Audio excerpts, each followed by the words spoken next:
আসসালামু আলাইকুম, শুভ সকাল। আলহামদুলিল্লাহ আমি আমার বাড়িতে চলে আসলাম। কি ঘর দুয়ারের কি অবস্থা হয়ে আছে ভাই, এখন এগুলো পরিষ্কার করা লাগবে।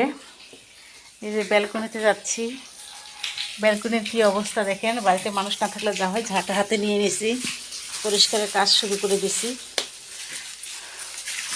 মাত্র এসে খালি নামলাম, তাতে পরিষ্কার করতেছি। বাড়িতে মানুষ না থাকলে যা হয়। তবে সবচাইতে একটা ভালো নিউজ, সেটা হচ্ছে এই দেখেন ব্যালকনির মধ্যে চাল কুমড়া ধরে আছে, বুঝছেন।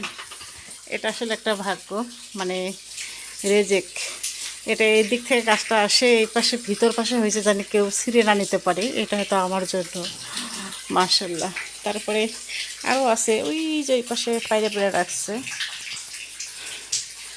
চাল কুমড়াটা, কিন্তু মাশাল্লাহ মাশাল্লাহ, কি বলবো, অসাধারণ। বাড়িতে আসলাম, নিজের বাড়ি মানেই শান্তি। এখন শুধু কাজ আর কাজ, কাজগুলো আগে গুছাই নিই, তারপরে কথা বলবো আপনাদের সাথে। আল্লাহ হাফিজ।